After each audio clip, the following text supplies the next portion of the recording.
Now, in 2008, I lost my grandfather. And I was in an organization that was of American nature. And after my loss, they didn't see the need to tell me because it was a grandfather. And he was 99 years old. So he was not young anymore. It's like everybody expected him to die. I'm the only person who did not expect my dad to die, my grandfather to die. For the reason that my grandfather is the one who took care of me. I had a very difficult relationship growing up with my dad, and therefore I stayed most of the years with my grandfather. And so when he passed on and no one told me, my feeling was I really important? Why did not, like, there was no one at all to realize that this was my mentor, this was my pillar, this was my life? In 2013, after a reconciliation that we had with my dad, and life was moving on very well, I remember going to stay with him, and I noticed that he was such a good fella, but all along I felt like he was my enemy. In 2013, I get a call early in the morning, and I'm told that your dad has died. And for sure, at that very moment, my life shut down. And I asked, why did we even reconcile? It has just been a few years of really feeling a fatherly love, and then he passes on. I got married, and after marriage, we had some other losses there. And so I started doing my own research on loss and grief. My experience might be really something that you identify with, but maybe when we talk of loss, I know oftentimes we talk about loss of someone. But have you ever thought of losing your body shape? Is that a loss? Have you ever thought of losing a status? You are now engaged and you're single within one night. Have you ever thought of being, of course, an orphan? Like something happened to you and you're an orphan and there's nothing you can do. What about other losses? You're academically really quite bright, then you're going through a rough phase in your life, and academically your grades are going down. All these are losses. But oftentimes people will focus only on the losses like death, and they will come in and support you. What about losses like, for example, miscarriage? It was 2 weeks, 1 month, probably no one knows. Will there be anyone coming to support you and work with you? And so when we talk of loss and grief, basically, we are saying that grief is a natural process that you go through after any kind of loss. Please underline that, any kind of loss. It doesn't have to be death. You know, when we define trauma, sometimes, people will tell you traumatic experience is where, there is death and whatever else. Not at all. Trauma is your response to the event that have happened in life. It might look like a small event, loss of a dog, a pet, and everybody else is wondering why you're not even sleeping, why you're not even eating well. But for you, that is trauma. Why? Because this pet was your best friend. Every time you got home, he's the only person who was, allow me to use the word person, he's the only person who was excited to see you home. Everybody else probably is wondering why you did. And so when we talk of loss, grief is something that each and every one of us we have experienced at some point in our lives, and we will experience. And so what are the common manifestations of grief? I mean, you know them. A lot of sadness sometimes. You're feeling so low, withdrawn, you have no appetite. You don't want to, maybe let's say it's an accident happened, you don't want to use that road again. You have all these nightmares. You can't sleep. You remember the last conversation you had with someone. You remember how much you invested in a relationship that has just ended. And you carry all this pain within you. Now, people cope in different ways. But actually there are a couple of factors that contribute to how you cope. One is personality.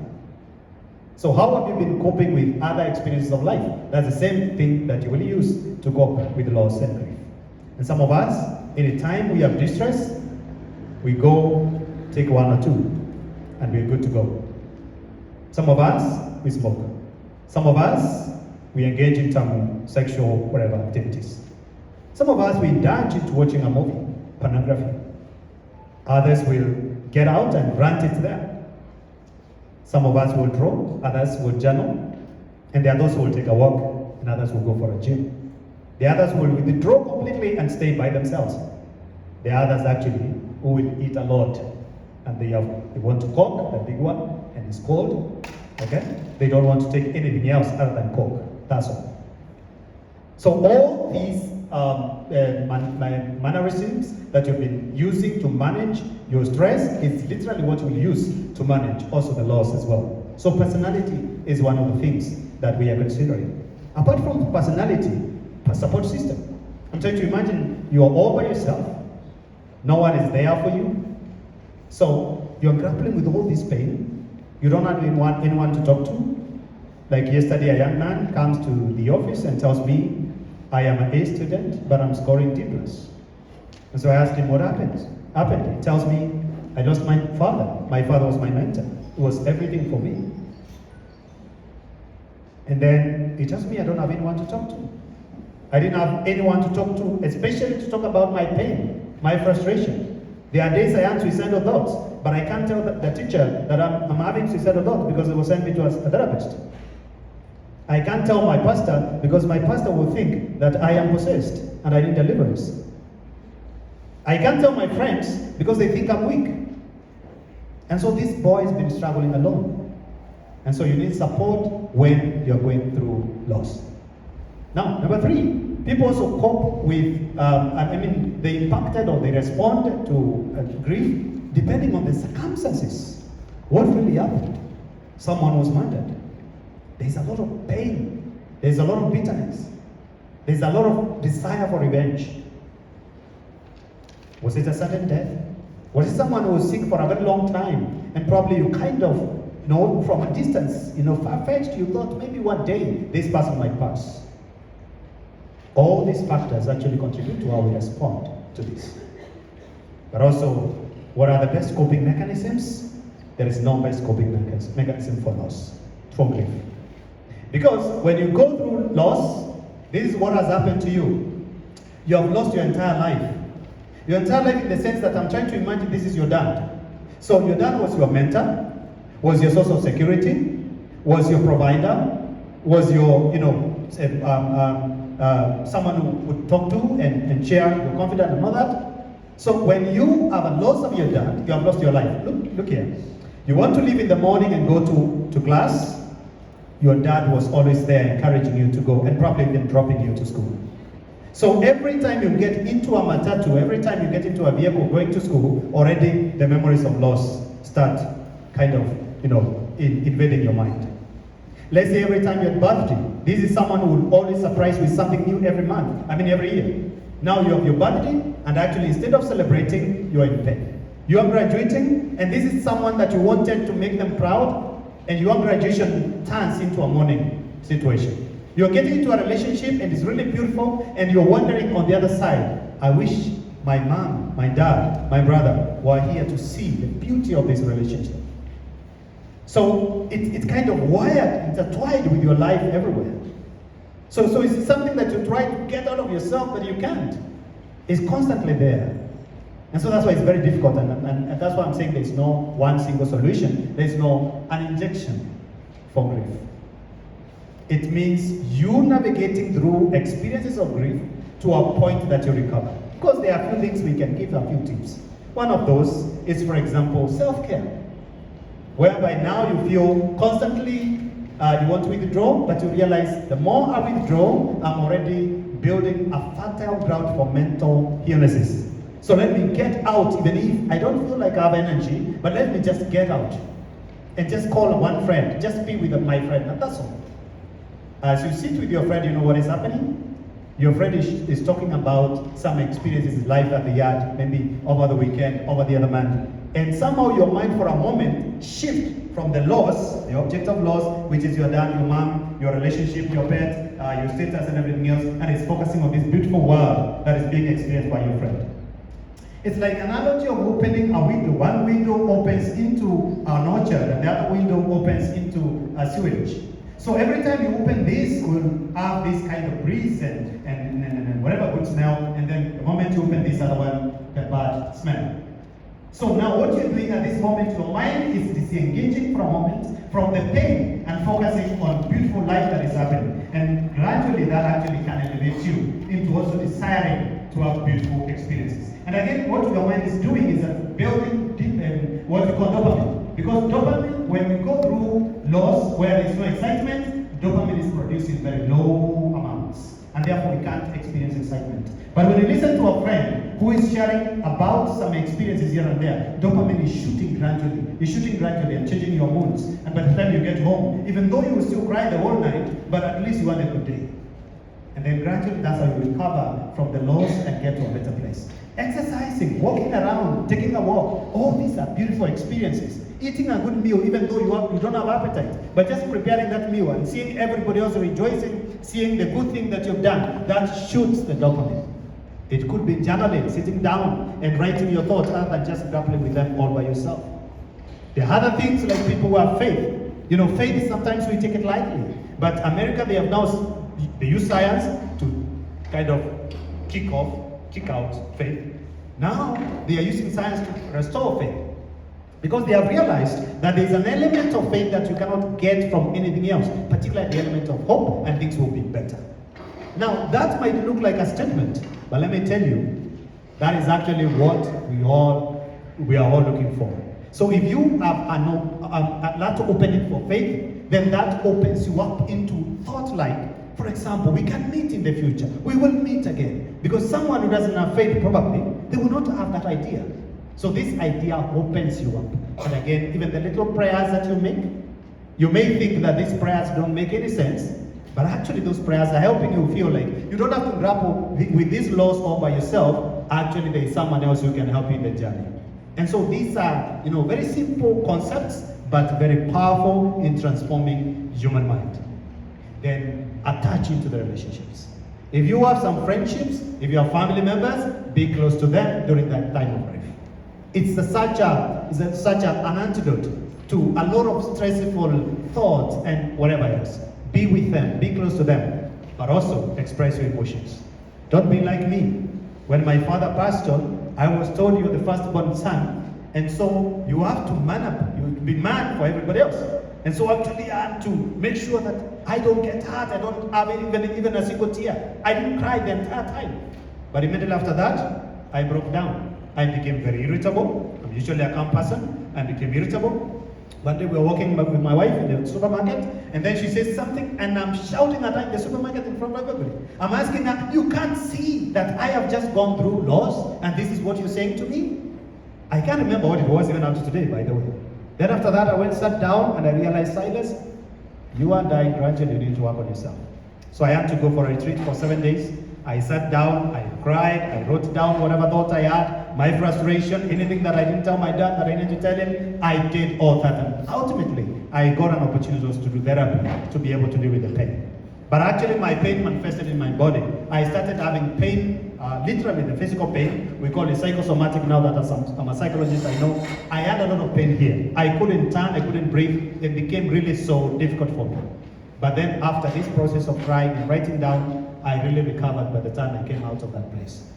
So what I'm trying to say, I wish I had more time, I could share more, but please, the journey of grief is unique to each and every one of us. So find a way that helps you to come out of that hole, dark hole. It's a very dark one. Find a way of getting out of that. But sitting there and allowing yourself to go through pain and not shutting doors for anyone who wants to support you might not help you. Or if it helps you, it will take long to recover. And let me say also, there is no time for recovery. Some people can recover from losses within a day, surprisingly. Others can take 10 years, others eternity. They will never recover. Now, there is also no one who should tell you, minimize your loss. I've heard things like, maybe you haven't gotten there, or some of you probably might have a child or whatever. I've heard people saying that, you are just very young. You'll get another child. Yes, you'll get 20 of them, but you'll never get the one you lost. And that is a unique relationship that you had with what it is that you've lost. If it's a boyfriend that you've lost and everybody else thinks like, yeah, that guy was, yeah. Yes, but that guy meant something to you. That guy was wired with your weekend. Like every time you thought of a weekend, you're thinking of that guy. Now, what are you thinking about every time you think about weekend? You're thinking about loss and the pain and everything you've been through. So it's very unique. Allow yourself to recover in your own way. Okay? But these few tips of reaching out, talking to others, they can be of great help also in the process. And ultimately, I will say that grief can sometimes touch your identity. And especially if this is a very significant thing that has happened in your life. You wanted to be a medical doctor, and then something happens, you can't meet the requirement, maybe grades or whatever else, you have to continue with the school. Remember, your entire life you saw yourself as a doctor. So what happens at that point? Your identity is gone. And so you enter into identity crisis. Sometimes you say crisis come at 40.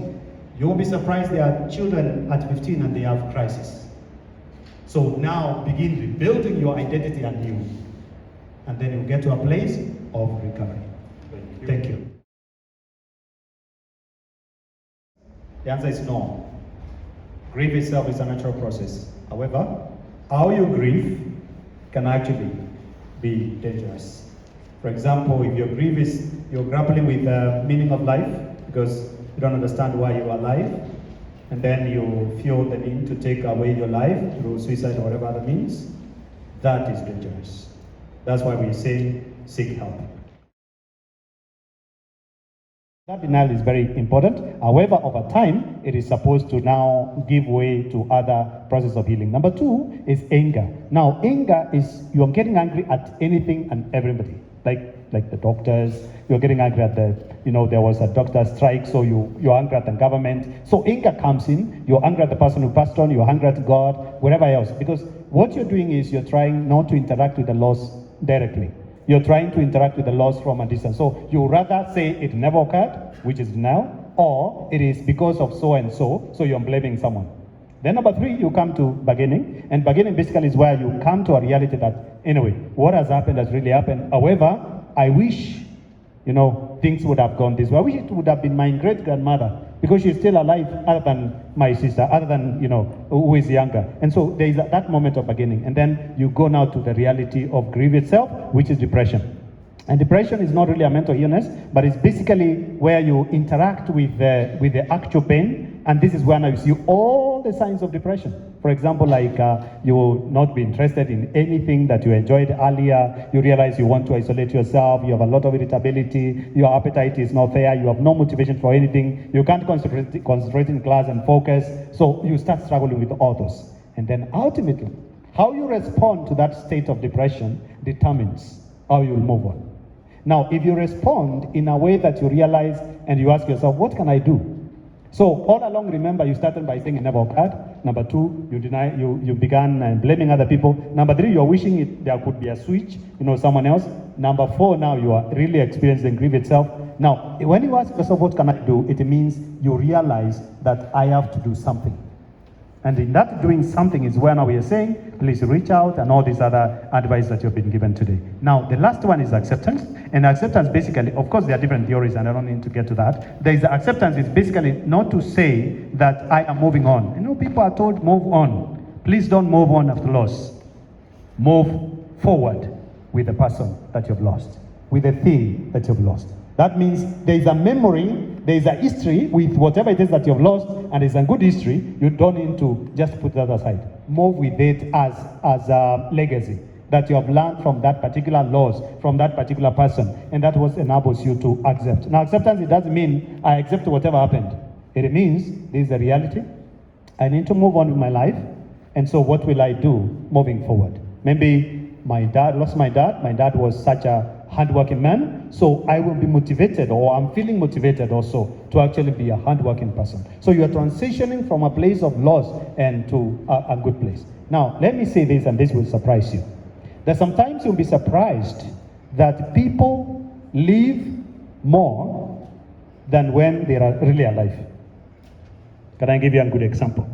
Mahatma Gandhi. Now, Mahatma Gandhi, we didn't know about him. We come from Kenya. He may have passed here on his way to South Africa, okay? But How did I come to know Mahatma Gandhi? Because he left a legacy. How did I come to know maybe things like someone like Jesus was in Jerusalem and wherever, those places there? How did I come into contact with him and probably even get to believe in him? It's because of the legacy that he left. In other words, you can live more in your death than when you're alive. So if you can elevate the person by picking the attribute of that person or attribute of that experience, that can be really, really a kind of a stepping stone for you as you journey, you go towards recovery, okay? Yeah. So there are other impacts that I didn't get to, but I think because we don't have much time, I may not get into that, but please do not nurse the pain. If you nurse the pain will be there and it will take longer. But if you deal with it, you will be able to process it and you will recover. Thank you. How does a person handle suicidal thoughts and feelings if this person is an introvert? They rarely talk about their feelings, they rarely talk about what they feel or what they want, and in short, they just don't talk to people. So how can such a person handle suicidal thoughts and feelings?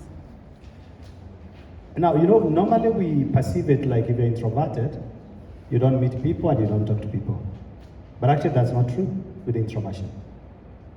Introversion is not necessarily about getting out there, a lot of energy and everything else. It's all about having your world in your mind. You can be with people, but you have your world here. And so you don't relate with the world of other people. That's the struggle that introverted people have. Now, let me try to imagine that you're in a situation that you're not talking to someone, to other people, you're not reaching out to anyone. The best advice I would give, one way is start journaling. You can journal, you can write down your thoughts, just like I shared my experience. You can write down your thoughts, your experiences, and everything around that, all the questions that you have. Number two, you can also try, maybe you can open a blog that is private and share your thoughts. Or some other times, there's a way you can do even the public ones, but then you hide your identity in a way. And you're still sharing your emotions, whatever you're going through and all that. I've seen people who have gone through loss and they have posted like, it's a general experience of loss, but yet they're actually speaking about their own experiences. Then the other thing, if you have faith, also it's very helpful for you to be able to pray and connect with your divine, with your God. That also becomes very helpful in the process. But ultimately, if you're really, really overwhelmed, try to reach out as much as you can. But let me tell you, when suicide comes, it's not really because you have no one to talk to. It is about the meaninglessness of life. That's what you're grappling with. So maybe one of the things that you need to start doing at that moment is, how can I find meaning in life? What values maybe have been shifted and therefore I've lost my grounding, and therefore I need to really sit down and work on these values. So you can begin from there. As probably you continue healing process, you can have someone to help you. But if you really can't do any of this, even if you don't like it, just speak to one person. Just one. Just text them if you can't talk to them. Text them and tell them, I'm grappling with the meaninglessness of life. I don't know why I'm here. And from there, maybe someone will reach out and support you. But anyway, at the end of it all, there is no any other way other than getting to a place that you're seeking help when it comes to grief. Okay? when it comes to suicide. And now, suicide is not bad behavior. Suicide is not a bad choice. Suicide is not a misinformed, whatever. Not at all. It is all about grappling with your own meaning of life. And what you need is to have a new meaning of life moving forward. What I was saying is that you can delegate everything else you want, but not your mental wellness. This you cannot delegate. Okay? And I encourage you to really take what we have shared here today seriously. It will be of great help. And if you need help, reach out to us. I come from Amazon Counseling Center. Amazon Counseling Center. And we'll be able to support you also if you need our help. Thank you so much.